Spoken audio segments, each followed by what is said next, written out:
당신이 지금 벌고 있는 월급, 혹시 당신이 죽기 전에 다 쓸 수 있을까요? 한국의 55세 이상 직장인 중 65%가 노후 자금이 부족하다고 느끼고 있습니다. 그들은 매일 밤 불면증으로 밤새 계산기를 두드립니다. 아파트 전세금, 자녀 결혼식비, 부모 요양비, 손가락으로 세기도 힘든 빚과 의무들, 더 많이 벌어야 한다는 강박관념에 휩싸여 그들은 자신의 마지막 20년을 팔아버립니다. 그리고 깨닫게 됩니다. 너무 늦어서 깨닫게 되죠. 아, 우리가 잘못 살았구나라고. 하지만 여기 한 가지 다른 이야기가 있습니다. 60대 초반 준비금도 완벽하지 않은 채로 한국을 떠난 한 부부의 이야기입니다. 그들은 불완전한 선택을 감행했고 오히려 그 선택이 그들의 삶을 구원했습니다. 이것은 단순한 여행기나 성공담이 아닙니다. 이것은 한국 중산층이 벼랑 끝에서 바라봐야 하는 다른 길의 현실입니다. 2021년 11월 15일 오후 2시, 박준호 당시 58세는 회사 회장실 소파에 앉아 있었습니다. 30년을 함께한 회사, 그 회사의 최고 경영진실에서요. 하지만 그는 손님이 아니었습니다. 그는 처리할 대상이었습니다. 박 상무, 이번 구조조정에서 조기퇴직 대상자로 결정되셨습니다. 회장의 음성은 마치 병원에서 암 진단을 받는 것처럼 들렸습니다. 준호는 그 말을 3번 들었습니다. 하지만 뇌가 제대로 작동하지 않았습니다. 상무, 임원. 그는 회사의 상무이사였습니다. 신입사원 때 급여 180만 원으로 시작한 그가 30년의 야근과 보고서와 결제와 하나하나 쌓인 스트레스로 도달한 지위가 상무였습니다. 부사장은 아니었지만 대기업의 상무라는 직책은 한국 사회에서 이 사람은 충분히 성공했구나라는 판단을 받기에 충분했습니다. 명함에 무게가 있었습니다. 클럽에서, 동창회에서, 친구들과의 만남에서 그 명함이 그를 보호했습니다. 그런데 그것이 끝났습니다. 하루아침에 퇴직금은 3억 정도가 될 것 같습니다. 관련 서류는 내일 담당 부서에서. 회장은 계속 말을 이었지만 준호의 귀에 들어오는 것은 없었습니다. 3억. 그 숫자는 크게 들렸지만 그를 잘 아는 사람이라면 그 숫자의 실체를 알았을 것입니다. 강남 아파트 전세금은 3억. 아내 정은미우 17세의 명퇴 조건과 맞춰지면 약 5억 남짓. 둘이 앞으로 살아갈 20년, 30년의 돈으로요. 준호는 그 자리에서 고개를 끄덕였습니다. 전문 경영인의 훈련된 태도로. 감정을 숨기고 이성적으로 행동하고 상황을 받아들이는 그런 태도로요. 하지만 엘리베이터에 혼자 탔을 때 그는 처음으로 미쳤다는 생각을 했습니다. 집에 가는 차 안에서 준호는 아내에게 전화를 걸었습니다. 여보, 나 명퇴 통보받았어. 아내의 침묵이 흘렀습니다. 그 침묵 속에는 수백 개의 질문이 들어 있었습니다. 정말? 진짜? 그럼 우리 어떻게 돼? 아이들은? 부모님은? 다음 날 둘은 다시 만나 그동안 묵혀있던 공포를 꺼내놓기 시작했습니다. 첫 번째 공포는 건강이었습니다. 3주 전 준호는 공단 건강검진을 받았습니다. 결과는 최악이었습니다. 혈압, 고혈압 2단계, 공복혈당 전 단계, LDL 콜레스테롤 매우 높음, 좌심실 비후 의심. 의사의 말은 명확했습니다. 현 상태로는 뇌졸중이나 심근경색 위험이 높습니다. 즉시 생활습관 개선이 필요합니다. 준호는 웃음이 나왔습니다. 생활습관 개선? 그는 매일 새벽 5시에 일어나 회사에 가서 밤 11시에 나왔습니다. 주말도 없었습니다. 골프는 고객 접대였고 회식은 강요였고 휴가는 미안함이었습니다. 여름 휴가 10일을 사용한 것이 지난 5년간 딱 한 번. 아내의 생일을 챙긴 것도 기억이 안 났습니다. 은미도 마찬가지였습니다. 같은 해 상반기 검진에서 그녀는 갱년기 초기 증상과 함께 우울증 경향을 진단받았습니다. 체중은 5년 사이 10kg이 늘었습니다. 스트레스와 수면 부족이 만드는 신체의 비명이었습니다. 그리고 일어났습니다. 현실의 충격. 2021년 9월 준호의 직장 후배이자 같은 임원급의 이 상무가 회의 중에 쓰러졌습니다. 뇌졸중이었습니다. 그는 56세였습니다. 현재 재활 중이고 하반신마비 상태입니다. 같은 달 은미와 같은 팀의 김 과장이 휴직을 신청했습니다. 이유는 공식적으로 우울증. 5개월이 지난 지금도 돌아오지 않았습니다. 그해 10월 준호가 다니는 회사의 이웃 부서 박 차장은 야근 도중 심장마비로 사망했습니다. 54세였습니다. 장례식장에서 만난 그의 아내는 준호의 손을 잡고 울기만 했습니다. 말이 없었습니다. 모든 게 너무 빨랐으니까요. 이 세 건의 사건이 일어나는 동안 준호와 은미는 계속 일했습니다. 보고서를 쓰고 회의에 나가고 퇴근했습니다. 마치 그것이 선택지가 아니라 운명인 것처럼요. 하지만 이제 명퇴 통보를 받으며 둘은 동시에 깨달았습니다. 우리도 그들처럼 될 수도 있었겠구나. 명퇴를 받고 일주일 뒤 준호는 본격적으로 자신의 재정을 정리했습니다. 은미와 함께 거실 소파에 앉아 엑셀 파일을 켰습니다. 자가 아파트 8억 전세금 채무 3억, 순자산 5억, 은행 적금 펀드 1억 2천만 원, 퇴직금 3억, 총 자산 약 9억 2천만 원. 얼핏 보면 큰 숫자였습니다. 하지만 은미가 끼워 넣은 다음 숫자들이 그 숫자를 무너뜨렸습니다.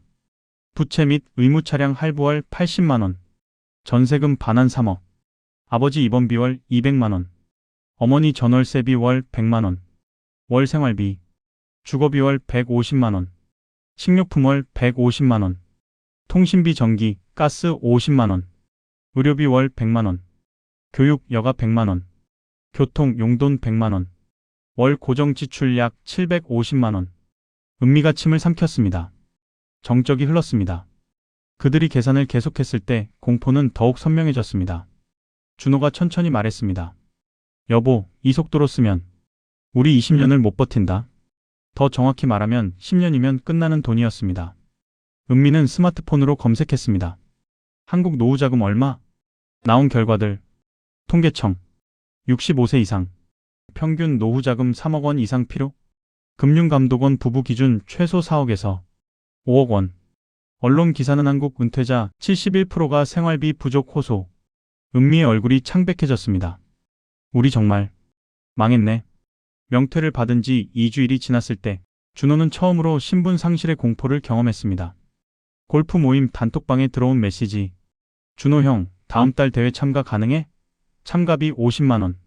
준호는 손가락을 떨리게 하며 문자를 지웠습니다. 답장을 할 수 없었습니다. 어떻게 참가비가 아깝다고 말할 수 있을까요? 대학 동창회 단톡방 내년 동창 50주년 총동창회 부산 호텔 패키지 1인 200만 원. 상무 이상은 특별 이사진 추천. 준호는 동창회 장직을 그만뒀습니다. 문자는 더 이상 견딜 수 없었습니다. 그의 아내 은미가 경험한 것은 더욱 구체적이었습니다. 은미, 이번 주 금요일 명품관 여행 같이 안 갈래?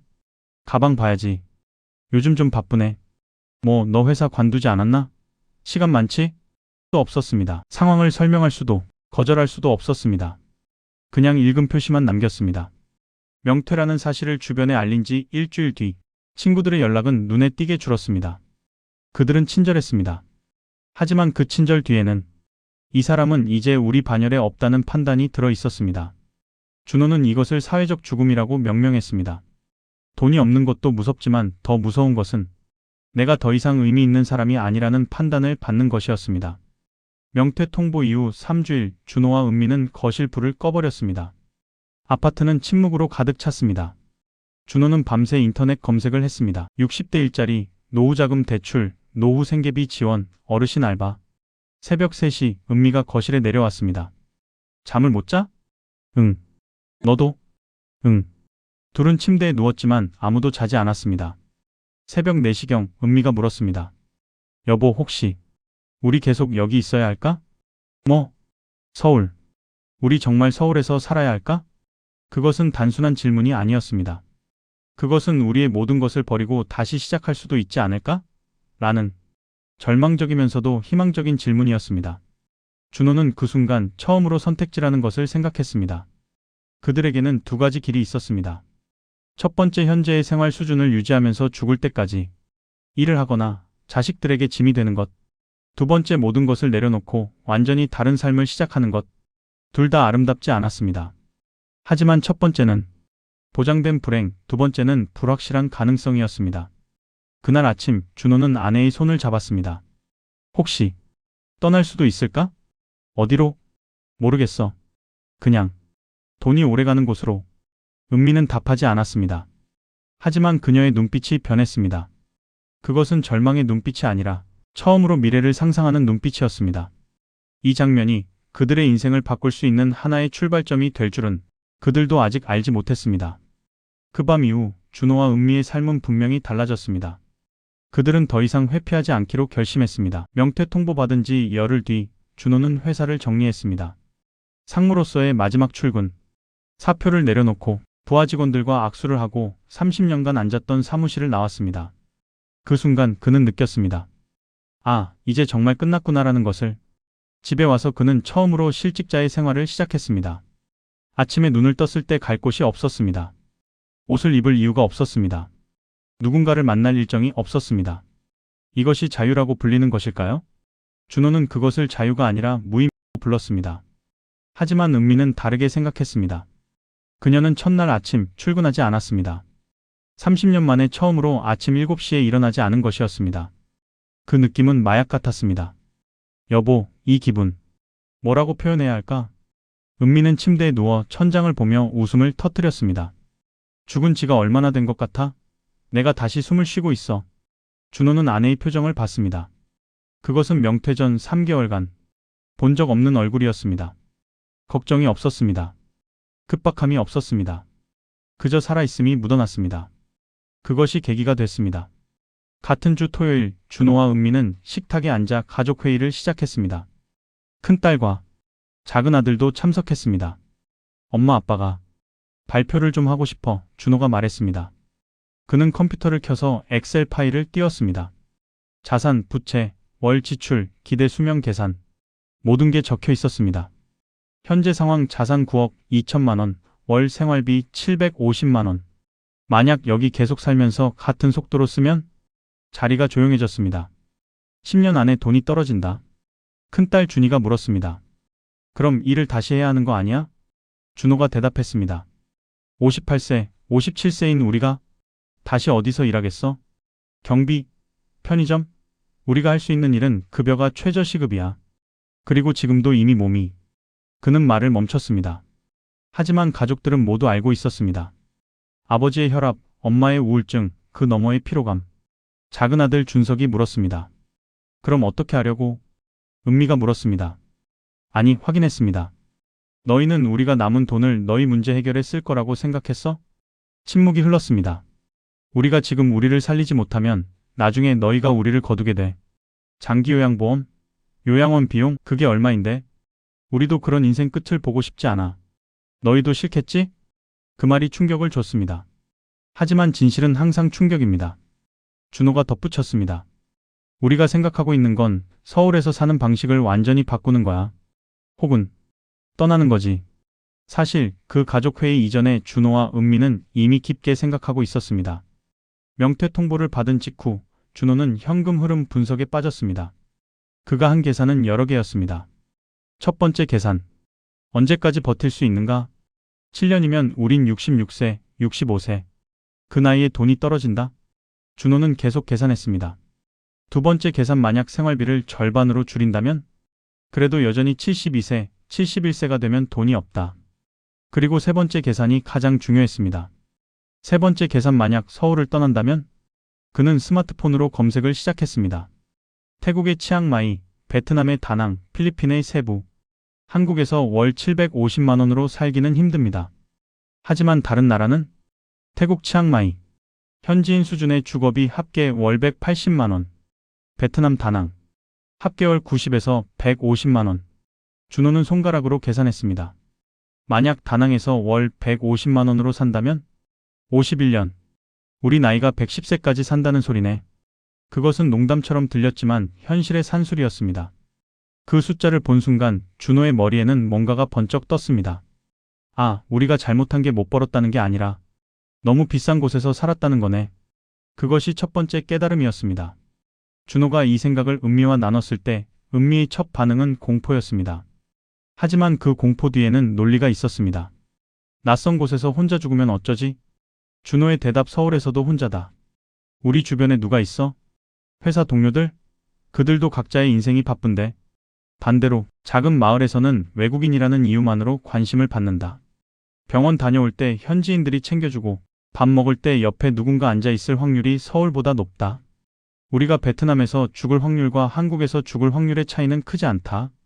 하지만 죽기까지의 의료 접근성은? 베트남 다낭의 주요 국제 병원들은 영어, 한국어 의료진을 갖추고 있어. 오히려 한국보다 저렴한 가격에 괜찮은 의료를 받을 수 있어. 실제로 그는 찾아봤습니다. 베트남 다낭이 국제병원 비용은 한국의 70% 수준이었습니다. 오히려 반대다. 우리가 자식들에게 짐이 되는 게 더 나쁜 거 아닌가? 지금 큰딸은 남편과 아이 키우느라 바쁘고 작은 아들은 사업 초기다. 만약 10년 뒤에 우리가 돈을 다 써서 자식들에게 손을 벌려야 한다면 그게 훨씬 큰 짐이다. 차라리 지금 부모로서의 자존심을 지키면서 떠나는 게 훨씬 낫다. 한국에서 필요한 서류들은? 비자는? 행정이 너무 복잡하지 않을까? 요즘 은퇴 이민 다녀온 사람들 많아. 블로그, 유튜브 다 있어. 태국과 베트남은 리타이어먼트 비자라는 게 있고 요구사항도 명확해. 우리 자산 규모면 충분해. 오히려 한국에서 생존하기 위한 행정 문제가 더 복잡할 수도 있어. 정말 우리가 할 수 있을까? 미치는 거 아닐까? 이 질문에 준호는 오래 생각했습니다. 그리고 한 가지를 깨달았습니다. 미친 게 아니라 이미 미쳐가고 있는 거야. 현 상태대로면 우리는 돈을 위해 몸을 파는 것을 멈출 수 없다. 그리고 그렇게 계속 일하다 보면 혹은 돈이 떨어지면 정신이 먼저 깨져. 봤잖아. 우리 동료들. 은미가 받은 우울증 진단. 그 말이 가족회의를 바꿨습니다. 준호가 이 계획을 세우면서 가장 많은 도움을 받은 것은 의외로 유튜브였습니다. 명퇴 직후 그는 매일 밤 유튜브에서 은퇴 이민, 해외 노후, 동남아 정착, 포르투갈 은퇴 같은 키워드로 검색했습니다. 그리고 수백 개의 영상을 봤습니다. 어떤 영상에서는 60대 부부가 베트남 호이안에서 월 200만 원으로 사는 일상을 보여줬습니다. 그들의 표정은 놀랍도록 행복해 보였습니다. 어떤 영상에서는 70대 할머니가 태국 치앙마이에서 현지 아이들에게 한국어를 가르치며 월 100만 원을 버는 모습을 보여줬습니다. 어떤 영상에서는 50대 초반의 파이어 달성한 한국인이 자신의 월 재정 계획을 공개했습니다. 그는 월 150만 원 이하로 동남아에서 산다고 했습니다. 그리고 가장 인상적인 영상이 있었습니다. 그것은 서울에서 대기업 임원으로 일하다가 명퇴 후 포르투갈로 이민을 간 부부의 인터뷰였습니다. 그들의 나이대도 50대 후반이었고 그들의 자산 규모도 비슷했습니다. 가장 후회하는 게 뭔가요? 라는 질문에 그 남편은 웃으며 대답했습니다. 글쎄요. 이렇게 좋을 줄 알았으면 10년 더 일할 거였어 라고. 농담하기도 하는데 진짜 생각해보니 좋을 줄 알았으면 5년 더 빨리 떠났어요. 그 말 다음에 그의 아내의 표정이 모든 걸 말해줬습니다. 행복했습니다. 정말 행복해 보였습니다. 준호와 은미가 결정을 내린 건 매우 빨랐습니다. 명퇴 통보받은 지 정확히 27일 뒤 그날 아침 준호는 은미에게 말했습니다. 여보, 근데 진짜 생각해봤는데 우리 한 5년만 더 이 속도로 일할 수 있겠어? 은미는 고개를 저었습니다. 1년도 못할 것 같아. 그럼 우린 어차피 빠져나갈 수밖에 없다는 거잖아. 그냥 피할 바에 계획적으로 떠나자. 어디로? 다낭, 베트남. 날씨도 따뜻하고 물가도 싼고 한국인 커뮤니티도 있고 의료시설도 괜찮다고 했어. 아, 그리고 그가 컴퓨터를 켰습니다. 다낭의 해변 사진을 띄웠습니다. 여기서 살면 매일 이걸 볼 수 있어. 은미의 눈이 반짝였습니다. 진짜 떠나는 거야? 응. 떠나자. 우리 죽기 전에 진짜 한번 살아보자. 그 대화 이후 그들의 삶은 명확한 목표를 향해 움직이기 시작했습니다. 사실 이 모든 것의 핵심은 하나의 깨달음이었습니다. 우리의 문제는 돈이 아니라 돈을 어디서 쓰는가의 문제다. 강남의 전세 아파트에서 명품 문화가 있는 서울에서 상무라는 직함이 필요한 그곳에서 달마다 750만 원을 쓰는 것은 선택이 아니라 구조였습니다. 그것은 마치 무한 루프처럼 작동했습니다. 돈을 많이 벌어야 한다. 일을 많이 해야 한다. 스트레스가 쌓인다. 스트레스 해소에 돈을 쓴다. 더 많은 돈이 필요하다. 더 일을 많이 해야 한다. 이 루프에서 벗어나는 유일한 방법은 그 구조 자체를 떠나는 것이었습니다. 그리고 명퇴라는 강제된 사건이 그에게 이 선택을 가능하게 했습니다. 은미가 나중에 말한 대사가 있습니다. 혹시 회사에서 쫓겨나지 않았으면 우린 계속 그 무한 루프에 있었을 것 같아. 계속 일하다가 쓰러지거나. 그 점에서는 명퇴가 축복인 것 같아. 그것이 가장 큰 역설이었습니다. 못 벌어서 떠나게 된 것이 완벽하게 준비해서 떠나는 것보다 훨씬 행복할 수 있다는 것. 준호와 은미의 선택은 매우 극단적이었습니다. 하지만 그 극단성 속에는 수백만 명의 한국 시니어가 품고 있는 진짜 질문이 숨어 있었습니다. 나는 지금 이대로 죽을 준비가 되어 있는가? 그리고 대부분의 대답은 아니오였습니다. 그렇다면 다른 길을 가보는 것도 나쁜 선택만은 아니지 않을까? 이것이 그들을 움직이게 한 계산기의 진짜 의미였습니다. 떠나자고 결정한 건 하나의 순간이었습니다. 하지만 그 순간을 현실로 만드는 것은 90일간의 치열한 준비였습니다. 결정 직후 은미가 처음 한 질문은 매우 현실적이었습니다. 근데 정말 어떻게 떠나는 거야? 아파트는? 직장은 이미 그만뒀고 여권은? 비자는? 준호도 그 순간 깨달았습니다. 떠나자는 결심과 어떻게 떠날 것인가는 완전히 다른 문제라는 것을요. 그는 노트북을 켜서 TODO 리스트를 만들었습니다. 아파트 전세 재계약 또는 월세 전환, 은행 통장 정리, 국제 송금 계좌 개설, 보험 정리, 연금 관련 수기 신청, 여권 갱신, 베트남 리타이어먼트 비자 신청, 해외 거주자 등록, 국민건강보험 해지 또는 휴직, 가구짐 정리, 기증 또는 판매, 생활용품 준비, 의류, 의약품, 전자기기, 항공편 예약, 임시 숙소 예약, 자녀들과의 최종 이별 회의, 부모님께 설득, 친구들과의 고별식, 심리적 각오. 리스트를 본 순간 은미는 한숨을 쉬었습니다. 진짜 이것도 돈이랑 시간이 들겠네. 응. 근데 지금 우리에게는 시간이 있어. 그것이 맞았습니다. 이전에 그들에게는 시간이 없었습니다. 월급날을 기다리고 보너스를 기다리고 휴가를 기다려야 했습니다. 하지만 이제 그들에게는 시간이라는 자산이 생겼습니다. 그것으로 절차를 밟아나가면 되는 것이었습니다. 가장 먼저 부딪힌 문제는 아파트였습니다. 준호와 은미는 강남의 전세 아파트를 소유하고 있었습니다. 자가는 아니었지만 3억의 전세금으로 확보한 주거였습니다. 이것을 어떻게 처리할 것인가가 가장 큰 문제였습니다. 선택지는 세 가지야. 준호가 설명했습니다. 첫째, 전세금을 돌려받고 나가기. 둘째, 아파트를 월세로 전환하고 그 돈으로 살기. 셋째, 그냥 버리고 나가기. 은미가 물었습니다. 버린다고? 3억을? 아니지. 전세금을 돌려주고 나가는 거지. 근데 요즘 전세금을 바로 돌려주는 집주인이 많지 않아. 그래서 주로 월세 전환이 답이야. 준호는 직접 건물주를 찾아갔습니다. 강남의 그 아파트 건물주는 60대 초반의 사업가였습니다.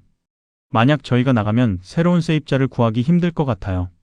차라리 월세로 전환하는 건 어떨까요? 건물주는 처음엔 거절했습니다. 하지만 준호는 현실을 설명했습니다. 지금 강남시장 전세입자 구하기 어려워요. 반대로 월세 들 사람은 많아요. 월 125만 원만 하셔도 3년이면 4,500만 원. 전세 빌려주신 것과 같은 수익입니다. 결국 협상은 성공했습니다. 3억의 전세금을 돌려받는 대신 월 125만 원의 월세로 새로운 세입자를 받기로 합의한 것이었습니다. 결과적으로 준호와 은미는 월 0원의 주거비 3억의 현금을 확보했습니다. 이것이 그들의 다음 계획을 가능하게 한 첫 번째 성공이었습니다. 준호와 은미는 정서적 단계로 넘어갔습니다. 가장 먼저 한 일은 자녀들을 다시 소집하는 것이었습니다. 큰딸 준이와 작은아들 준석을 집으로 부른 날, 은미는 눈이 부어 있었습니다. 이미 울었다는 증거였습니다. 엄마 뭐해? 우리 떠나는 거 이미 알잖아. 알지만 이게 현실이 되니까 다르네. 그 대화에는 한국의 모든 부모와 자녀 사이 복잡한 감정이 담겨 있었습니다. 부모는 자녀를 위해 희생한다고 생각했는데 이제 자녀를 떠난다는 것이 얼마나 무거운지 느끼고 있었습니다. 반대로 자녀들도 복잡했습니다. 준이가 물었습니다. 엄마 아빠 진짜 괜찮아? 혹시 선택을 후회할까봐. 준호가 대답했습니다. 아마 도착해서 3개월 정도는 뭐 하는 짓이야 하고 싶을 수도 있어. 한국도 그리울 거고 너희도 그리울 거고. 하지만 그는 말을 멈추고 자녀들의 눈을 봤습니다. 만약 우리가 여기 계속 있었으면 10년 뒤에 우리는 어떻게 돼 있을 것 같아?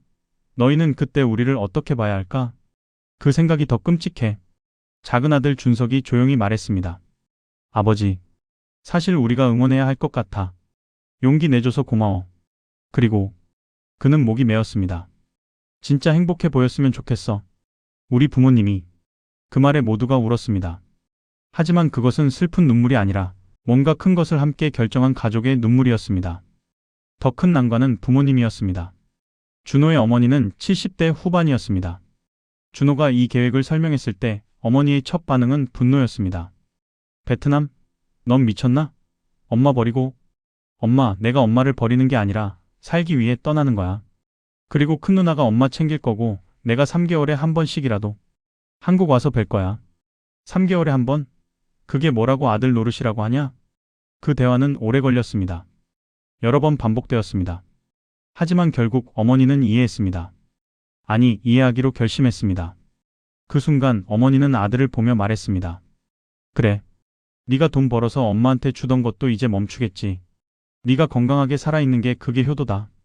그 말 속에는 한국식 부모-자녀 관계의 한 세대의 변화가 담겨 있었습니다.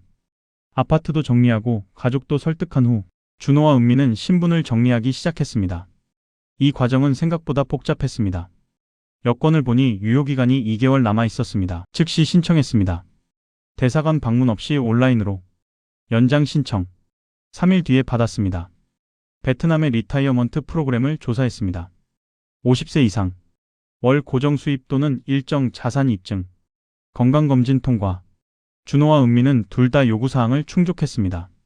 비자 신청 과정은 온라인으로 진행되었습니다. 비용은 부부 기준 약 200만 원. 승인까지 2주. 한국 정부의 해외 거주자로 등록해야 했습니다. 이는 다음을 포함했습니다. 건강보험 직장보험 해지 후 자격상실 신청, 세금 해외 거주 신고, 주민등록 해외 거주 등록. 이 과정에서 준호는 국세청과 시청을 여러 번 방문해야 했습니다. 하지만 담당자들은 놀랍도록 친절했습니다. 요즘 은퇴 이민 많이 하시는군요. 축하합니다.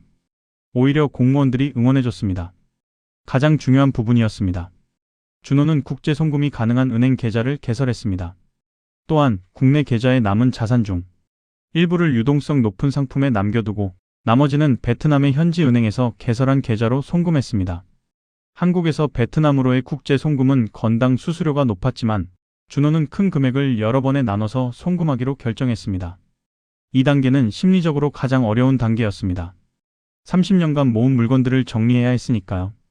여보, 이것들 어떻게 할 거야? 은미가 거실을 돌아다니며 물었습니다. 한국식 목재 가구, 그들이 20년 전에 사온 소파, 아이들이 어릴 때 놀던 장난감들, 부모님이 준 선물들, 다 버릴까?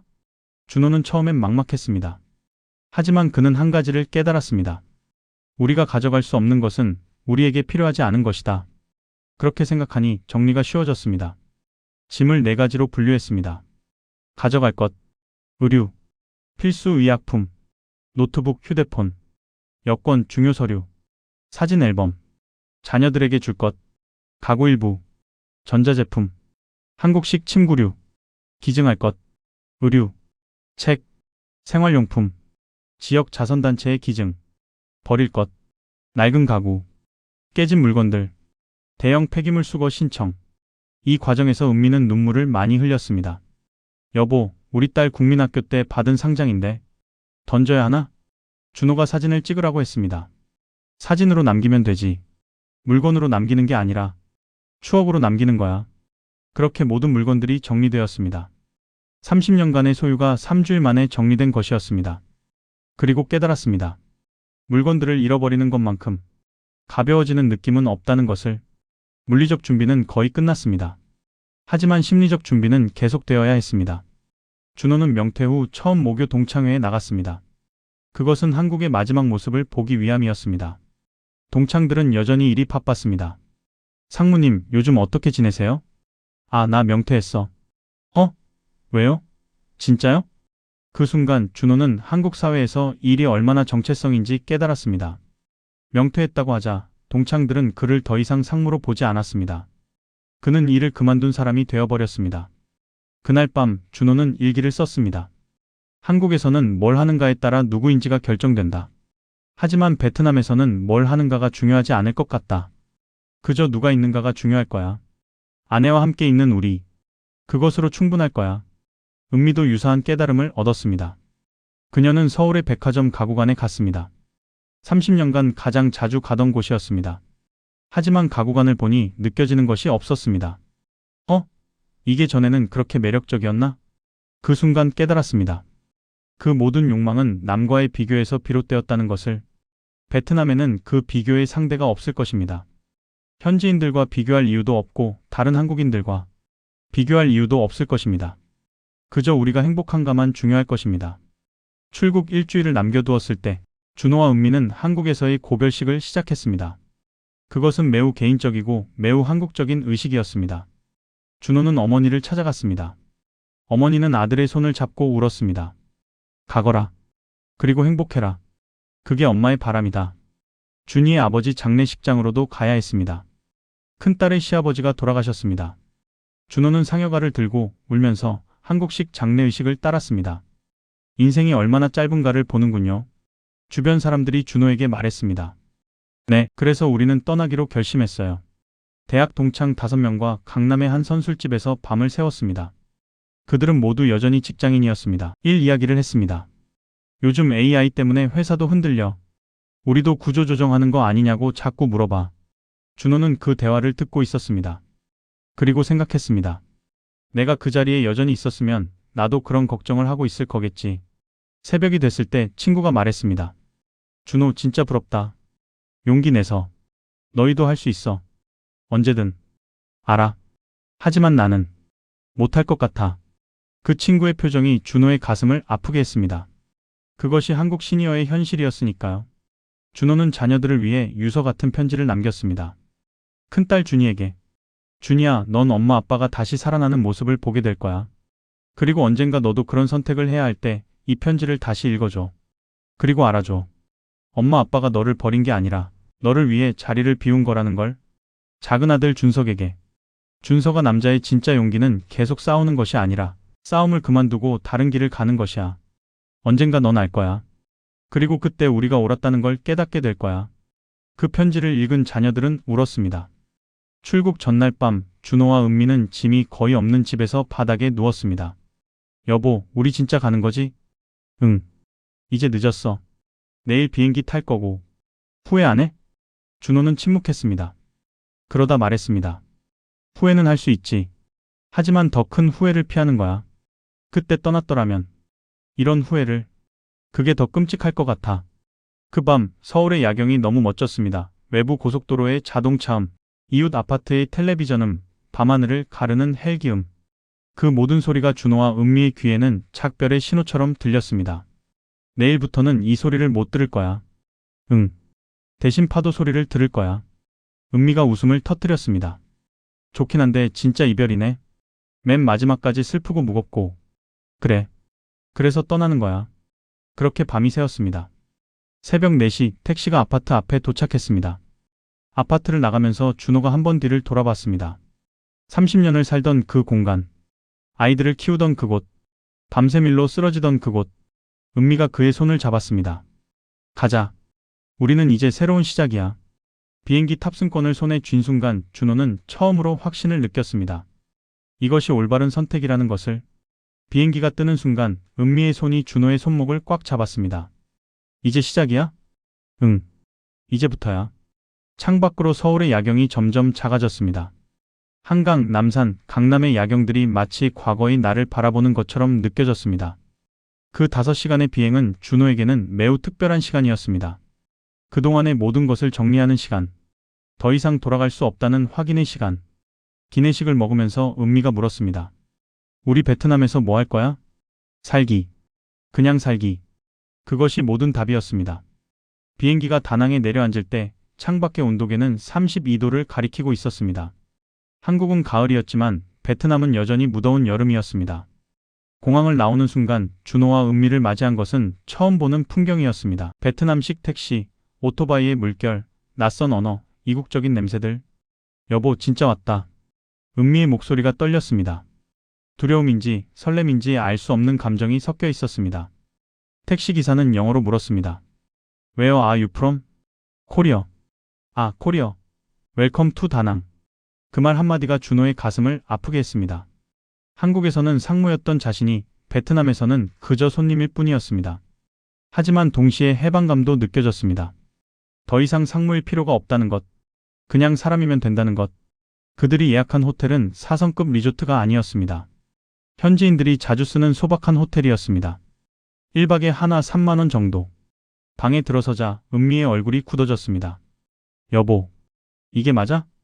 에어컨에서 나오는 소음, 낡은 가구, 창문 너머로 들리는 오토바이 이게 우리가 사는 곳이야? 준호도 한순간 실수한 건 아닐까라는 생각이 들었습니다. 그간의 계획, 결정, 준비. 모든 것이 정말 맞는 선택이었을까? 은미는 욕실로 들어갔다가 나왔습니다. 눈물을 흘리고 있었습니다. 진짜, 우리 미쳤어. 그것은 울음이었습니다. 슬픈 울음, 후회의 울음. 준호는 아내를 안았습니다. 그리고 아무 말도 하지 않았습니다. 말할 수 있는 것이 없었으니까요. 그들은 그 밤을 창밖의 낯선 소리를 들으며 보냈습니다. 오토바이의 경적음, 골목길의 음성들, 밤거리의 소음. 한국에서는 들을 수 없는 소리들. 하지만 그 소리들은 내가 정말 여기 있다는 것을 증명했습니다. 새벽 5시 준호는 눈을 떴습니다. 시차 때문이었습니다. 아내가 아직 자고 있었습니다. 그는 몰래 창문을 열었습니다. 다낭의 새벽은 신비로웠습니다. 해변의 파도 소리, 아침의 신선한 공기, 아직 외로운 밤거리. 그는 그 순간을 카메라에 담았습니다. 나중에 한국에 있는 친구들에게 보여주기 위해. 1시간 뒤 은미가 일어났습니다. 준호는 그녀의 손을 잡고 베란다로 나갔습니다. 봐. 저기. 해가 떴습니다. 베트남의 해, 다낭의 해가 떴습니다. 은미는 말이 없었습니다. 그저 바다를 봤습니다. 아름다워. 그 한마디가 전부였습니다. 조식은 호텔의 작은 카페에서 먹었습니다. 베트남식 쌀국수와 계란빵. 가격은 하나 3,000원. 은미는 젓가락질을 어색해했습니다. 스푼으로 집어먹었습니다. 남은 반찬들을 보며 이것도 버리면 안 되나? 라고 걱정했습니다. 하지만 준호는 웃었습니다. 이제 버릴 거 많이 버려야 돼. 다 가져갈 순 없어. 그 말에 은미도 웃음을 터뜨렸습니다. 처음으로 진심 어린 웃음이었습니다. 첫 주는 생존 모드였습니다. 은행 계좌 개설, 휴대폰 번호 개설, 숙소 연구 계약. 준호는 이 모든 과정을 혼자 했습니다. 영어와 구글 번역기로. 은미는 호텔 방에서 한국 드라마를 보며 기다렸습니다. 그 과정은 고통스러웠습니다.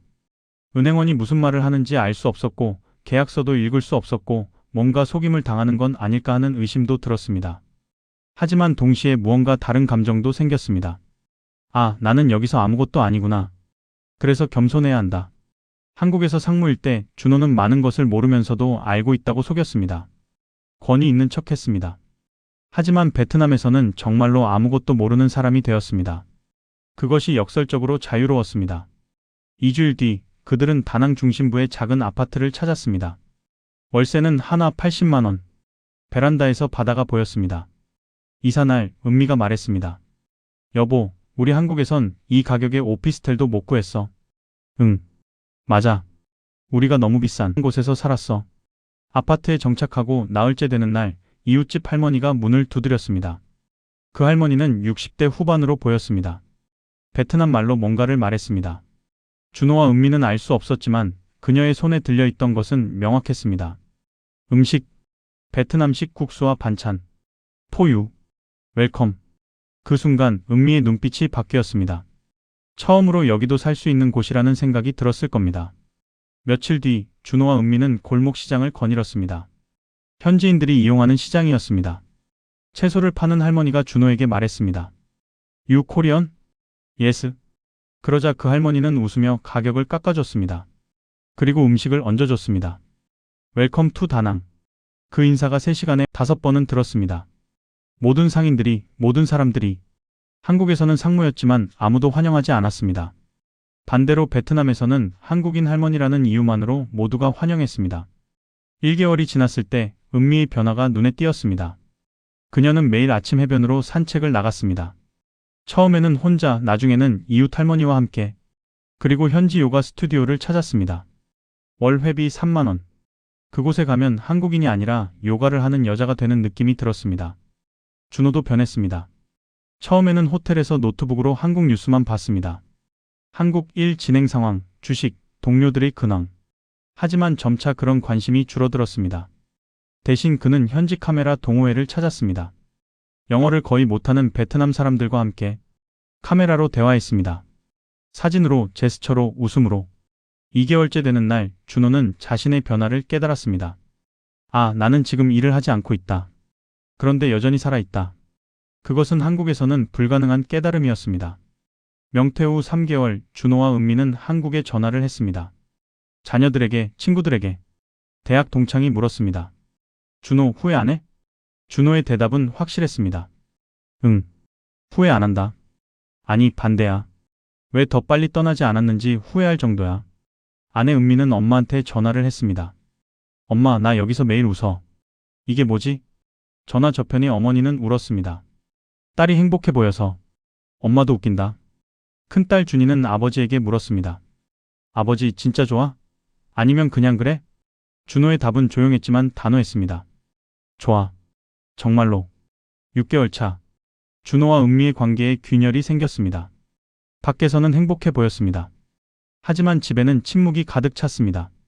그것은 작은 것에서 시작됐습니다. 어느 날 아침, 준호가 은미에게 물었습니다. 여보, 오늘 뭐 할 거야? 뭘 한다고?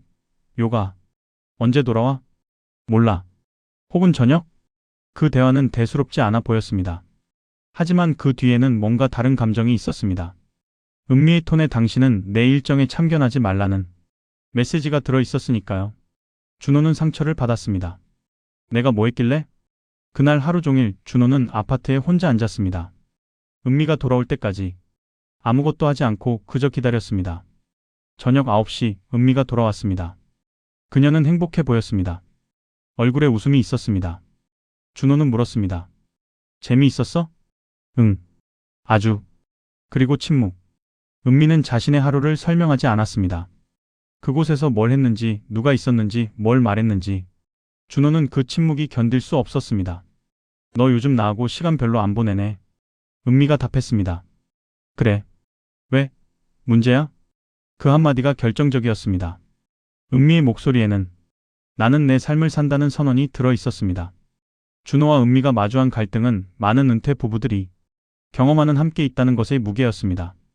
30년간의 직장 생활. 그 30년 동안 둘은 분리되어 있었습니다. 아침 일찍 나가고 밤 늦게 들어오고 주말도 따로 보냈습니다. 은미는 회사에 있었고 준호는 다른 회사에 있었습니다. 그들의 만남은 짧았습니다. 저녁밥, 일요일 오후. 그 정도였습니다. 그것이 그들의 부부 관계를 신선하게 유지했습니다. 하지만 베트남에서는 달랐습니다. 준호는 매일 아파트에 있었습니다. 일할 게 없었으니까요. 은미도 자주 집에 있었습니다. 그들은 하루에 20시간을 함께 보냈습니다. 아침에 눈을 떠서 밤에 자기까지 대부분의 시간을 같은 공간에서 보냈습니다. 처음에는 로맨틱했습니다. 여보, 우리 처음처럼 신혼인 것 같아. 은미가 처음 한 달간은 그렇게 말했습니다. 하지만 3개월이 지나자 그 신호는 감옥으로 느껴지기 시작했습니다. 은미는 샤워할 때 화장실의 문을 굳게 잠갔습니다. 이전에는 그럴 일이 없었습니다. 하지만 이제 그녀는 혼자만의 시간을 절실하게 필요로 했습니다. 준호가 아침에 일어났을 때 은미는 방에서 나가지 않았습니다. 여보, 아침밥 먹어? 조금 있다. 그 조금 있다는 1시간이 될 수도 있었고 2시간이 될 수도 있었습니다. 준호는 알았습니다. 아내가 혼자만의 시간이 필요하다는 것을. 그래서 존중했습니다. 하지만 자신도 외로웠습니다. 더 큰 문제는 준호에게서 발생했습니다. 그는 처음으로 정체성이 무엇인지 깨달았습니다. 베트남에 오기 전 준호는 상무였습니다. 그 직함이 그의 모든 것이었습니다. 사람들이 그를 부를 때 팍상무, 명함에는 상무. 회의에서의 그의 발언은 상무의 의견. 그 직함이 없어지자 뭔가가 빠져버렸습니다. 베트남에서 그는 누구였습니까? 사진을 잘하는 한국인 할아버지? 그것도 아닙니다. 정확히 말하면 그는 외로운 남자였습니다. 낮에는 혼자였습니다. 은미가 요가를 다닐 때 온종일 아파트에 앉아있고 페이스북을 보고 한국 뉴스를 봤습니다. 카메라 동호회는 주말 오후 3시간 뿐이었습니다. 그 외의 시간들, 특히 오전의 긴 시간들은 공허했습니다. 한국에서는 일로 채워진 시간들, 회의, 보고서, 고객 미팅, 부하 직원 관리. 그 모든 것들이 그를 바쁘게 만들었고 결과적으로 죽음에서 눈을 돌리게 했습니다. 하지만 베트남에서는 그것들이 없었습니다. 그래서 마주해야 했습니다. 아, 난 정말 텅 비어 있구나. 준호는 처음으로 우울함을 느꼈습니다. 베트남의 햇빛 아래에서 파도 소리가 들리는 아파트에서. 그것은 역설이었습니다. 자유를 위해 떠났는데 그 자유가 고독했습니다. 8개월 차 준호와 은미의 갈등은 폭발했습니다. 아무것도 아닌 일에서 은미가 준호에게 말했습니다. 오늘 저녁에 친구들이랑 먹기로 했어. 누구? 요가하는 친구들. 그걸 왜 물어? 아니, 그게 아니라 함께 가면 안 돼? 그 순간 은미의 얼굴이 굳어졌습니다. 당신 진짜 뭐 하는 거야? 뭐가? 나랑 떨어지질 않으려고 하는 거. 내가 숨이 막혀. 당신은 모르겠지만 나는. 그 말은 계속됐습니다. 나는 한국에서 30년을 너랑 따로 살았어. 아침에 나가고 저녁에 들어오고. 그게 내 자유였어. 나만의 시간. 그런데 이젠 너는 24시간 나한테 붙어 있고, 내가 어디 가면 뭐냐고 물어보고, 나랑 같이 가려고 해. 그게. 은미의 목소리가 떨렸습니다. 그게 너무 힘들어. 준호는 답할 수 없었습니다. 그녀의 말이 맞았으니까요. 그 싸움 이후 며칠간 아파트는 침묵으로 가득 찼습니다. 아침밥도 따로 먹었습니다. 은미는 먼저 일어나 나가고, 준호는 나중에 혼자 먹었습니다. 저녁도 따로였습니다. 은미는 외출했고, 준호는 아파트에서 혼자 음식을 데워 먹었습니다. 침대도 따로 사용했습니다. 아파트가 좁았지만 은미는 거실의 소파에서 자기로 결심했습니다. 준호는 그 침묵을 견디기 위해 술을 마시기 시작했습니다. 베트남 맥주, 낮술. 그것도 문제가 됐습니다.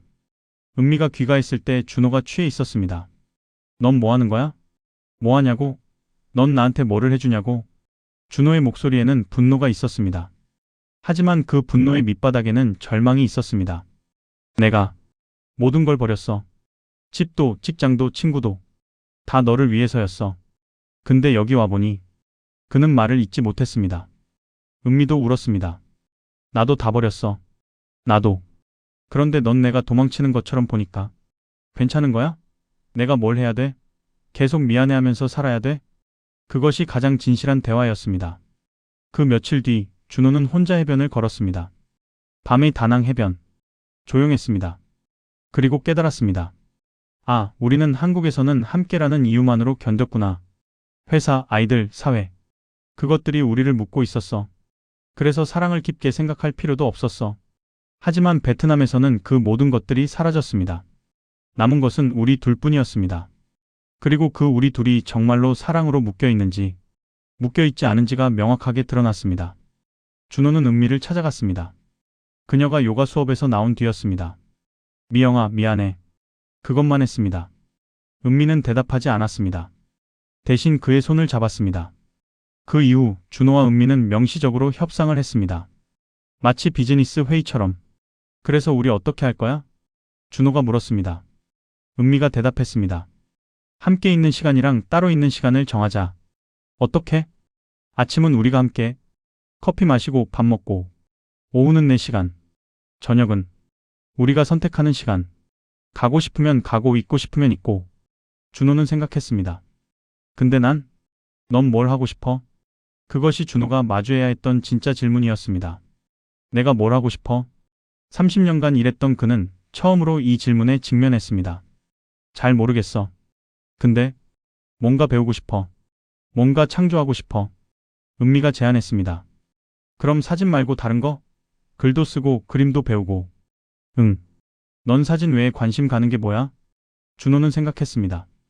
처음으로 진지하게. 이야기 쓰는 거. 우리 이야기. 그 말을 하는 순간 뭔가가 준호의 가슴에서 움직였습니다. 협상 이후 몇 주 준호와 은미의 관계는 달라졌습니다. 아침 8시. 두 사람은 아파트의 작은 카페 테이블에 앉습니다. 베트남 커피와 계란빵. 이것이 공식적인 우리 시간이 되었습니다. 오늘 뭐 할 거야? 준호가 물었습니다. 요가하고 시장에 가야지. 넌? 글 쓰고 사진 봐야지. 그 대화에는 더 이상 함께하고 싶다는 간청이 없었습니다. 대신 서로를 응원한다는 뉘앙스가 있었습니다. 오후 은미가 나간 후 준호는 노트북을 켜 글을 쓰기 시작했습니다. 베트남에서의 첫날. 호텔 방의 낡은 에어컨음. 아내의 눈물. 처음으로 그는 뭔가를 창조하고 있다는 느낌을 받았습니다. 밤 8시 둘은 다시 만났습니다. 저녁 산책. 해변을 따라 걷는 것. 은미가 말했습니다. 넌 글 많이 썼어? 응. 우리 처음 오던 날 얘기. 그래? 어땠어? 넌 울었어. 은미가 웃었습니다. 맞아. 진짜 울었어. 근데 지금은. 그녀는 준호의 손을 잡았습니다. 지금은 좋아. 9개월 차 준호는 한국의 친구에게 문자를 받았습니다. 베트남 어때? 극락? 친구의 질문이었습니다. 준호의 대답은 의외였습니다. 극락은 아니고 현실이 됐어. 좋은 의미에서. 뭐가 다른데? 싸웠어. 아내랑 진짜 싸웠어. 한국에선 못했던 싸움. 그래서 더 좋아진 것 같아. 뭔가 진짜가 된 것 같아. 그것이 준호가 얻은 가장 큰 깨달음이었습니다. 부부 관계도 성장이 필요하다는 것. 그리고 그 성장은 때로 갈등을 통해서만 가능하다는 것. 한국에서는 그 갈등을 회피했습니다. 일이 바빴으니까. 애들이 있었으니까. 부모님이 계셨으니까. 하지만 베트남에서는 회피할 수 없었습니다. 그래서 마주했습니다. 서로를. 그리고 그 과정에서 발견했습니다. 6개월 차. 준호와 은미의 관계에 균열이 생겼습니다. 밖에서는 행복해 보였습니다. 하지만 집에는 침묵이 가득 찼습니다. 그것은 작은 것에서 시작됐습니다. 어느 날 아침, 준호가 은미에게 물었습니다. 여보, 오늘 뭐 할 거야? 뭘 한다고? 요가. 언제 돌아와? 몰라. 혹은 저녁? 그 대화는 대수롭지 않아 보였습니다. 하지만 그 뒤에는 뭔가 다른 감정이 있었습니다. 은미의 톤에 당신은 내 일정에 참견하지 말라는 메시지가 들어 있었으니까요. 준호는 상처를 받았습니다. 내가 뭐 했길래? 그날 하루 종일 준호는 아파트에 혼자 앉았습니다. 은미가 돌아올 때까지 아무것도 하지 않고 그저 기다렸습니다. 저녁 9시 은미가 돌아왔습니다. 그녀는 행복해 보였습니다. 얼굴에 웃음이 있었습니다. 준호는 물었습니다. 재미있었어? 응. 아주. 그리고 침묵. 은미는 자신의 하루를 설명하지 않았습니다. 그곳에서 뭘 했는지, 누가 있었는지, 뭘 말했는지. 준호는 그 침묵이 견딜 수 없었습니다. 너 요즘 나하고 시간 별로 안 보내네. 은미가 답했습니다. 그래. 왜? 문제야? 그 한마디가 결정적이었습니다. 은미의 목소리에는 나는 내 삶을 산다는 선언이 들어 있었습니다. 준호와 은미가 마주한 갈등은 많은 은퇴 부부들이 경험하는 함께 있다는 것의 무게였습니다. 30년간의 직장 생활. 그 30년 동안 둘은 분리되어 있었습니다. 아침 일찍 나가고 밤 늦게 들어오고 주말도 따로 보냈습니다. 은미는 회사에 있었고 준호는 다른 회사에 있었습니다. 그들의 만남은 짧았습니다. 저녁밥, 일요일 오후. 그 정도였습니다. 그것이 그들의 부부 관계를 신선하게 유지했습니다. 하지만 베트남에서는 달랐습니다. 준호는 매일 아파트에 있었습니다. 일할 게 없었으니까요. 은미도 자주 집에 있었습니다. 그들은 하루에 20시간을 함께 보냈습니다. 아침에 눈을 떠서 밤에 자기까지 대부분의 시간을 같은 공간에서 보냈습니다. 처음에는 로맨틱했습니다. 여보, 우리 처음처럼 신혼인 것 같아. 은미가 처음 한 달간은 그렇게 말했습니다. 하지만 3개월이 지나자 그 신혼은 감옥으로 느껴지기 시작했습니다. 은미는 샤워할 때 화장실의 문을 굳게 잠갔습니다. 이전에는 그럴 일이 없었습니다. 하지만 이제 그녀는 혼자만의 시간을 절실하게 필요로 했습니다. 준호가 아침에 일어났을 때 은미는 방에서 나가지 않았습니다. 여보, 아침밥 먹어? 조금 있다. 그 조금 있다는 1시간이 될 수도 있었고 2시간이 될 수도 있었습니다. 준호는 알았습니다. 아내가 혼자만의 시간이 필요하다는 것을. 그래서 존중했습니다. 하지만 자신도 외로웠습니다. 더 큰 문제는 준호에게서 발생했습니다. 그는 처음으로 정체성이 무엇인지 깨달았습니다. 베트남에 오기 전 준호는 상무였습니다. 그 직함이 그의 모든 것이었습니다. 사람들이 그를 부를 때 팍상무, 명함에는 상무. 회의에서의 그의 발언은 상무의 의견. 그 직함이 없어지자 뭔가가 빠져버렸습니다. 베트남에서 그는 누구였습니까? 사진을 잘하는 한국인 할아버지? 그것도 아닙니다. 정확히 말하면 그는 외로운 남자였습니다. 낮에는 혼자였습니다. 은미가 요가를 다닐 때 온종일 아파트에 앉아있고 페이스북을 보고 한국 뉴스를 봤습니다. 카메라 동호회는 주말 오후 3시간 뿐이었습니다. 그 외의 시간들, 특히 오전의 긴 시간들은 공허했습니다. 한국에서는 일로 채워진 시간들, 회의, 보고서, 고객 미팅, 부하 직원 관리. 그 모든 것들이 그를 바쁘게 만들었고 결과적으로 죽음에서 눈을 돌리게 했습니다. 하지만 베트남에서는 그것들이 없었습니다. 그래서 마주해야 했습니다. 아, 난 정말 텅 비어 있구나. 준호는 처음으로 우울함을 느꼈습니다. 베트남의 햇빛 아래에서 파도 소리가 들리는 아파트에서. 그것은 역설이었습니다. 자유를 위해 떠났는데 그 자유가 고독했습니다. 8개월 차 준호와 은미의 갈등은 폭발했습니다.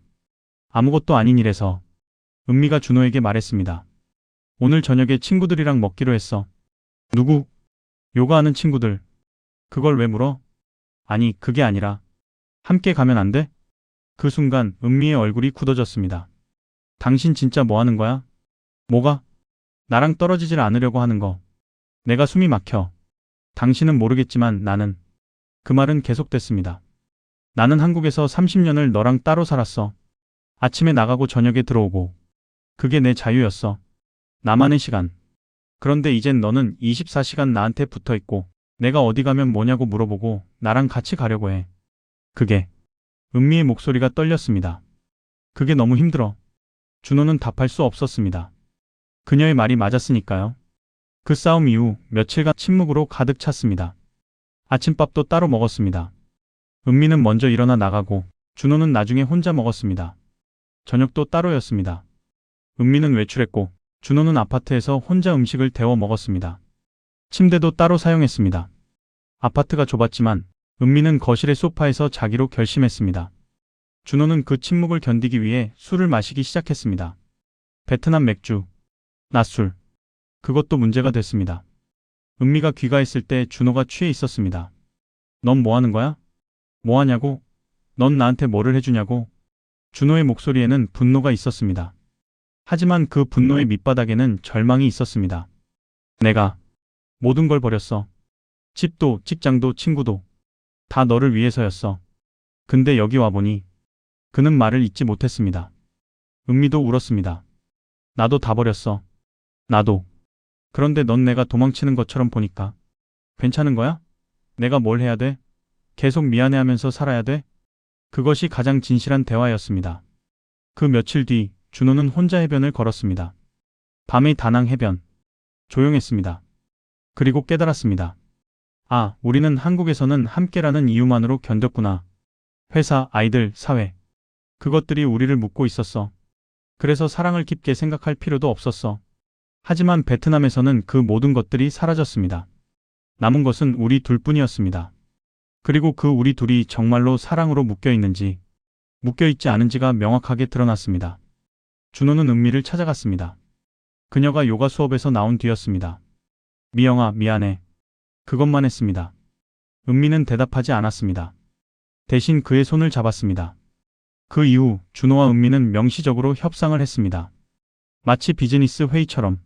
그래서 우리 어떻게 할 거야? 준호가 물었습니다. 은미가 대답했습니다. 함께 있는 시간이랑 따로 있는 시간을 정하자. 어떻게? 아침은 우리가 함께. 커피 마시고 밥 먹고. 오후는 내 시간. 저녁은 우리가 선택하는 시간. 가고 싶으면 가고 있고 싶으면 있고. 준호는 생각했습니다. 근데 난? 넌 뭘 하고 싶어? 그것이 준호가 마주해야 했던 진짜 질문이었습니다. 내가 뭘 하고 싶어? 30년간 일했던 그는 처음으로 이 질문에 직면했습니다.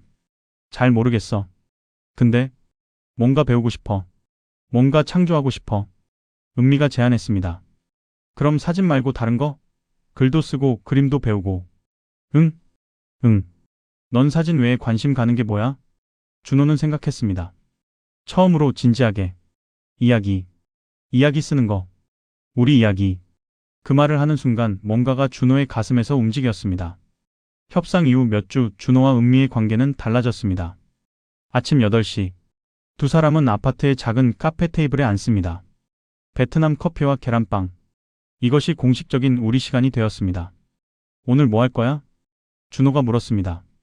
요가하고 시장에 가야지. 넌? 글 쓰고 사진 봐야지.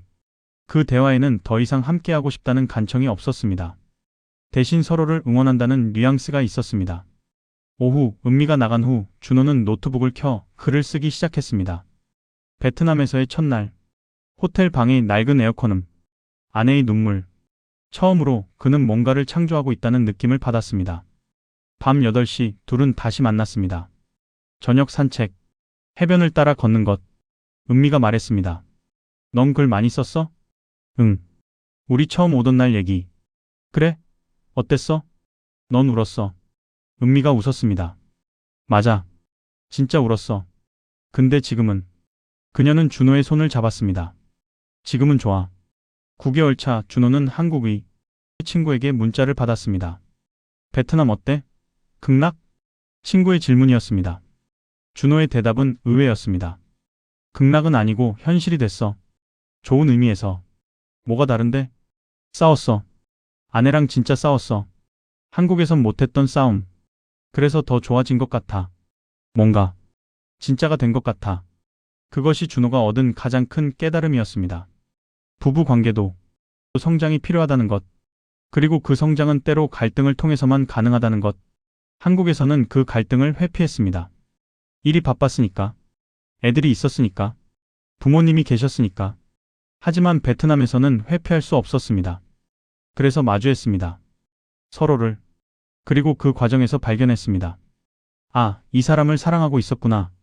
오히려 숨겨진 문제들을 드러내고 그것을 마주하게 합니다. 하지만 그 과정이 부부를 더욱 강하게 만든다는 것을 또한 봤습니다. 이 사람을 사랑하고 있었구나. 오히려 숨겨진 문제들을 드러내고 그것을 마주하게 합니다. 하지만 그 과정이 부부를 더욱 강하게 만든다는 것을 또한 봤습니다. 1년이 가까워질 때 준호에게 한국의 직장 동료로부터 전화가 왔습니다. 상무님, 오래간만이네요. 베트남 어때요? 그 전화 통화에서 준호는 이상한 기분을 느꼈습니다. 동료는 여전히 그를 상무님이라고 불렀습니다. 마치 그가 아직도 그 자리에 있는 것처럼. 준호는 대답했습니다. 아, 난 지금 글 써. 그리고 사진하고. 글을 쓰세요? 그 동료의 목소리에서 준호는 당신은 뭐 하세요? 라는 묵시적 질문을 들었습니다. 한국에서 그것은 중요한 질문이었습니다. 뭘 하는가가 누구를 결정했으니까요. 하지만 베트남에서 준호는 이미 그 질문으로부터 자유로워져 있었습니다. 11개월째 은미는 요가 스튜디오에서 공식적으로 기초반 강사가 되었습니다. 월급은 없었습니다. 하지만 역할이 생겼습니다. 그 역할은 월급보다 더 큰 것을 가져왔습니다. 언니, 요즘 요가 많이 늘었어. 그 한마디에서 은미는 느꼈습니다. 한국에서는 절대 얻지 못한 것. 누군가가 나를 필요로 한다. 회사에서 그녀는 공기업 직원이었습니다. 교체 가능한 부품이었습니다. 하지만 베트남에서 그녀는 언니였습니다. 대체 불가능한 역할. 한편 준호도 변했습니다. 카메라 동호회에서 그는 처음으로 선생님이라는 호칭을 들었습니다. 선생님, 이 각도는 어떻게 하는 거예요? 베트남 학생들이 물었습니다. 그것도 처음이었습니다. 한국에서 그는 상무였지 선생님이 아니었습니다. 상무는 지휘자였습니다. 명령하고 평가하고 관리하는 입장. 하지만 선생님은 달랐습니다. 그것은 나눔이었습니다. 안다는 것을 전달하고 배우는 사람의 변화를 보는 기쁨. 준호가 글을 본격적으로 쓰기 시작한 지 3개월쯤 그에게 놀라운 일이 일어났습니다. 그는 우연히 베트남에서의 자신의 이야기를 한국의 온라인 커뮤니티에 올렸습니다. 명퇴 후 베트남으로 떠난 58세 남자의 첫 1년. 그 글은 폭발했습니다. 댓글이 500개를 넘었습니다. 아니, 1000개를 넘었습니다. 정말 용감한 결정이네요. 저도 저렇게 살고 싶어요. 이거 책으로 나올 수 있겠는데요? 어떤 여성은 이렇게 댓글을 달았습니다. 저는 남편이 이렇게 용감했으면 좋겠어요. 남편은 아직도 회사 생각만 해요. 그 댓글들을 읽으면서 준호는 처음으로 자신이 누군가에게 영향을 주는 존재라는 것을 깨달았습니다. 한국에서는 그의 영향력은 직책에서 나왔습니다. 상무이니까 들어야 했습니다. 하지만 베트남에서의 영향력은 다른 것에서 나왔습니다. 진정성에서. 자신의 경험을 솔직하게 나누는 것. 그것이 사람들을 감동시켰습니다. 준호는 계속 글을 썼습니다. 하루도 빠지지 않고 12개월. 정확히 1년이 지났을 때 준호와 은미는 더 이상 베트남에 온 한국인이 아니었습니다. 그들은 다낭에 사는 사람들이 되었습니다. 아파트 건물의 타이 가족이 준호에게 자신이 아들의 영어 숙제를 도와달라고 물었습니다. 한국 학생이 그들을 찾아왔습니다. 베트남에서의 생활에 대해 물으려고. 요가 스튜디오의 원장이 은미에게 정식 강사 계약서를 제시했습니다. 마을 축제가 있는 날 준호는 주민들의 사진을 찍어주었습니다. 현지인들은 그 사진들을 보며 말했습니다. 선생님, 이거 진짜 아름답네요. 그 말 한마디가 준호가 받은 어떤 보너스보다 값졌습니다. 1년 뒤의 건강검진 결과는 놀라웠습니다. 혈압, 공복혈당, LDL 콜레스테롤, 좌심실 비후 사라짐. 의사가 물었습니다. 뭐 했어요? 약도 안 먹었는데? 준호의 대답은 단순했습니다. 살았어요. 그것이 전부였습니다. 이전처럼 약을 먹는 것이 아니라 살기가 의학이 된 것이었습니다. 은미도 변했습니다. 갱년기 증상은 거의 사라졌습니다. 체중도 원래대로 돌아왔습니다. 그보다 중요한 것은 그녀의 눈빛이 돌아왔다는 것입니다. 1년이 지났을 때 준호는 계산을 다시 했습니다. 한국에서 월 평균 월급 약 600만 원. 지출 750만 원. 자산 손실월 150만 원. 베트남에서 월 평균. 추가 수입 약 80만 원. 월 생활비 약 175만 원. 자산 손실 거의 없음. 더 중요한 것은 돈을 버는 것보다 쓰지 않는 것이 더 쉬워졌다는 것입니다. 한국에서는 월 750만 원을 썼습니다. 선택지가 없었으니까요. 하지만 베트남에서는 뭘 꼭 사야 하나라는 질문이 자연스럽게 생겼습니다. 그래서 돈을 쓰지 않았습니다. 1년 뒤 준호와 은미는 다시 한국에 나왔습니다. 이번에는 다르게 들어섰습니다. 큰딸 준이가 말했습니다. 아버지, 뭐가 달라졌어? 준호는 대답했습니다. 너희를 위해 산다는 게 아니라 나를 위해 산다는 거지. 그런데 신기하게도 내가 행복하니까 너희도 행복해 보인다. 작은 아들 준석이 물었습니다. 아버지, 돈이 부족하지는 않아? 준호가 대답했습니다. 부족해. 하지만 부족한 게 뭔가 알아? 우리가 없는 게 아니라 우리가 원하지 않는 거야. 어머니도 달랐습니다. 건강했고 명확했습니다. 우리 언제 어디 살든 너희는 우리를 기대하지 마. 넌 너의 삶을 살아. 우리는 우리의 삶을 살 거야. 그것은 한국에서는 상상하기 어려운 말이었습니다. 하지만 그 말이 자녀들을 가장 자유롭게 만들었습니다. 한국에 머무는 동안 준호는 여러 사람들을 만났습니다. 박준호님, 요즘 뭐 하세요? 그 질문에 준호의 대답은 변했습니다. 글 써요. 사진 찍어요. 그리고 살아요. 그게 직업인가요? 직업은 아니고 삶이에요. 그것이 그가 찾은 새로운 정의였습니다. 한국에서 직업은 돈을 버는 수단이었습니다. 하지만 베트남에서 삶은 돈을 버는 수단이 아니라 의미를 만드는 수단이 되었습니다. 다낭으로 돌아오는 비행기 안에서 은미가 물었습니다. 여보, 후회해? 준호는 웃었습니다. 후회? 지금 와서? 응. 혹시 한국이 그리워? 준호는 생각했습니다. 진지하게. 그리고 대답했습니다. 친구들은 그리워. 엄마도 그리워. 하지만 그 생활은 다시는 못 살 것 같아. 은미가 웃었습니다. 나도. 근데 알아? 지금 나는 행복해. 진짜로. 창밖으로 베트남 해안이 보이기 시작했습니다. 다낭의 해변. 그들의 집이 있는 곳. 1년을 준호는 마지막 결론을 지었습니다. 결국 돈을 버는 것과 삶을 사는 것은 다르다는 걸 알았다. 대부분의 사람은 이것을 모르고 죽는 날까지 모를 것이다. 하지만 우리는 알았다. 그리고 선택했다. 그는 이어서 말했습니다.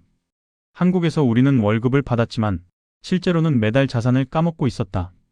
여기서는 돈을 덜 벌지만 자산을 지키고 있다. 수치만 놓고 보면 미친 선택처럼 보일 수 있지만 자세히 보면 아주 현실적인 선택이다.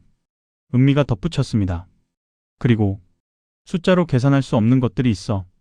아침에 깨서 오늘 뭘 할지를 고민하는 자유. 남편과 싸우고 풀고 하면서도 미안하지 않은 정체성. 누군가가 나를 필요로 한다는 느낌. 준호가 완성했습니다. 그것들을 다 합쳐서 계산하면 우리는 엄청난 이득을 본 거야. 아마도 인생에서 가장 큰 이득. 마지막으로 준호는 이 이야기를 듣는 누군가에게 말하고 싶었습니다. 혹시 이 말을 듣는 당신이 지금 한국에서 이대로는 안 된다고 느끼고 있다면 당신은 혼자가 아니다.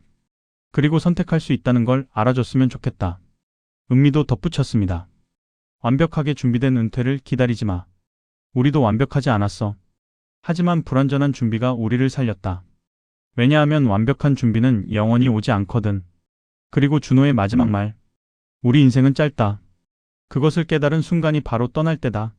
내일이 아니라 오늘. 그게 우리가 배운 가장 큰 교훈이다. 1년의 베트남 생활. 준호와 은미는 명퇴라는 절망에서 시작했지만 새로운 정체성을 발견하면서 진정한 부활을 이루어냈습니다. 그들의 이야기는 단순한 성공기가 아닙니다. 그것은 평범한 한국인이 발견할 수 있는 가장 현실적인 다른 길의 이야기입니다. 1년이 가까워질 때 준호에게 한국의 구직장 동료로부터 전화가 왔습니다.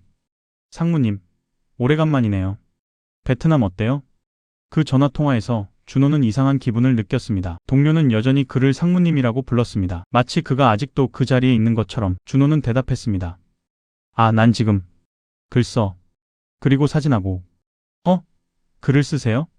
그 동료의 목소리에서 준호는 당신은 뭐 하세요? 라는 묵시적 질문을 들었습니다. 한국에서 그것은 중요한 질문이었습니다. 뭘 하는가가 누구를 결정했으니까요. 하지만 베트남에서 준호는 이미 그 질문으로부터 자유로워져 있었습니다. 11개월째 은미는 요가 스튜디오에서 공식적으로 기초반 강사가 되었습니다. 월급은 없었습니다. 하지만 역할이 생겼습니다. 그 역할은 월급보다 더 큰 것을 가져왔습니다. 언니, 요즘 요가 많이 늘었어. 그 한마디에서 은미는 느꼈습니다. 한국에서는 절대 얻지 못한 것. 누군가가 나를 필요로 한다. 회사에서 그녀는 공기업 직원이었습니다. 교체 가능한 부품이었습니다. 하지만 베트남에서 그녀는 언니였습니다. 대체 불가능한 역할. 한편 준호도 변했습니다. 카메라 동호회에서 그는 처음으로 선생님이라는 호칭을 들었습니다. 선생님, 이 각도는 어떻게 하는 거예요? 베트남 학생들이 물었습니다. 그것도 처음이었습니다. 한국에서 그는 상무였지 선생님이 아니었습니다. 상무는 지휘자였습니다. 명령하고 평가하고 관리하는 입장. 하지만 선생님은 달랐습니다. 그것은 나눔이었습니다. 안다는 것을 전달하고 배우는 사람의 변화를 보는 기쁨. 준호가 글을 본격적으로 쓰기 시작한 지 3개월쯤 그에게 놀라운 일이 일어났습니다. 그는 우연히 베트남에서의 자신의 이야기를 한국의 온라인 커뮤니티에 올렸습니다. 명퇴 후 베트남으로 떠난 58세 남자의 첫 1년. 그 글은 폭발했습니다. 댓글이 500개를 넘었습니다. 아니, 1000개를 넘었습니다. 정말 용감한 결정이네요. 저도 저렇게 살고 싶어요. 이거 책으로 나올 수 있겠는데요? 어떤 여성은 이렇게 댓글을 달았습니다. 저는 남편이 이렇게 용감했으면 좋겠어요. 남편은 아직도 회사 생각만 해요. 그 댓글들을 읽으면서 준호는 처음으로 자신이 누군가에게 영향을 주는 존재라는 것을 깨달았습니다. 한국에서는 그의 영향력은 직책에서 나왔습니다. 상무이니까 들어야 했습니다. 하지만 베트남에서의 영향력은 다른 것에서 나왔습니다. 진정성에서 자신의 경험을 솔직하게 나누는 것. 그것이 사람들을 감동시켰습니다. 준호는 계속 글을 썼습니다. 하루도 빠지지 않고 12개월, 정확히 1년이 지났을 때 준호와 은미는 더 이상 베트남에 온 한국인이 아니었습니다. 그들은 다낭에 사는 사람들이 되었습니다. 아파트 건물의 타이 가족이 준호에게 자신이 아들의 영어 숙제를 도와달라고 물었습니다. 한국 학생이 그들을 찾아왔습니다. 베트남에서의 생활에 대해 물으려고. 요가 스튜디오의 원장이 은미에게 정식 강사 계약서를 제시했습니다. 마을 축제가 있는 날, 준호는 주민들의 사진을 찍어주었습니다. 현지인들은 그 사진들을 보며 말했습니다. 선생님, 이거 진짜 아름답네요. 그 말 한마디가 준호가 받은 어떤 보너스보다 값졌습니다. 1년 뒤의 건강검진 결과는 놀라웠습니다. 혈압, 공복 혈당, LDL 콜레스테롤, 좌심실 비후 사라짐. 의사가 물었습니다. 뭐 했어요? 약도 안 먹었는데? 준호의 대답은 단순했습니다. 살았어요. 그것이 전부였습니다. 이전처럼 약을 먹는 것이 아니라 살기가 의학이 된 것이었습니다. 은미도 변했습니다. 갱년기 증상은 거의 사라졌습니다. 체중도 원래대로 돌아왔습니다. 그보다 중요한 것은 그녀의 눈빛이 돌아왔다는 것입니다. 1년이 지났을 때 준호는 계산을 다시 했습니다. 한국에서 월 평균 월급 약 600만 원, 지출 750만 원, 자산 손실 1월 150만 원, 추가 수입 약 80만 원, 월 생활비 약 175만 원, 자산 손실 거의 없음. 더 중요한 것은 돈을 버는 것보다 쓰지 않는 것이 더 쉬워졌다는 것입니다. 한국에서는 월 750만 원을 썼습니다. 선택지가 없었으니까요. 하지만 베트남에서는 뭘 꼭 사야 하나라는 질문이 자연스럽게 생겼습니다. 그래서 돈을 쓰지 않았습니다. 1년 뒤 준호와 은미는 다시 한국에 나왔습니다. 이번에는 다르게 들어섰습니다.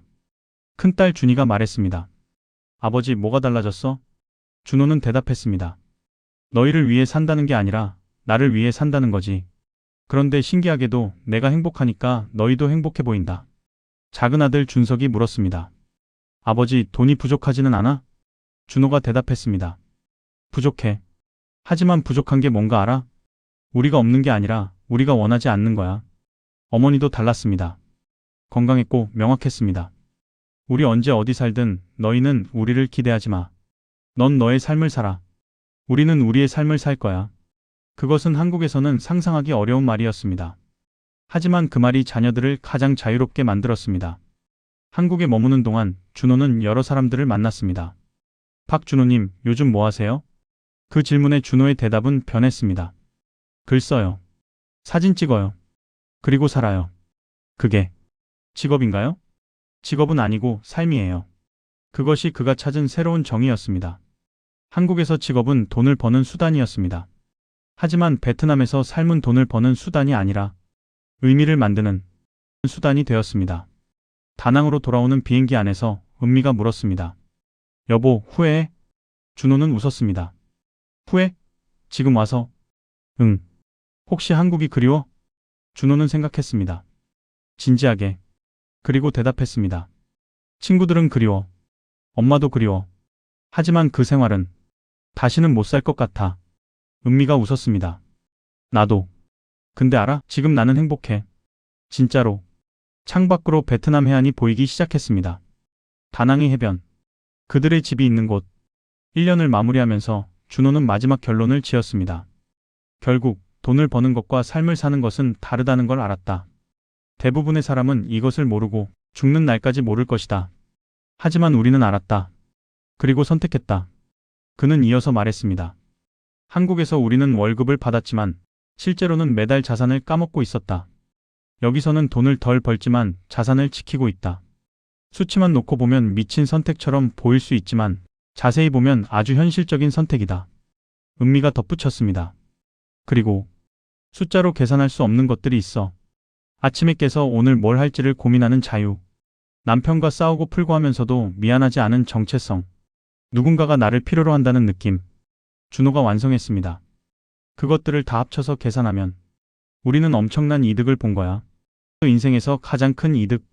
마지막으로 준호는 이 이야기를 듣는 누군가에게 말하고 싶었습니다. 혹시 이 말을 듣는 당신이 지금 한국에서 이대로는 안 된다고 느끼고 있다면 당신은 혼자가 아니다. 그리고 선택할 수 있다는 걸 알아줬으면 좋겠다. 은미도 덧붙였습니다. 완벽하게 준비된 은퇴를 기다리지 마. 우리도 완벽하지 않았어.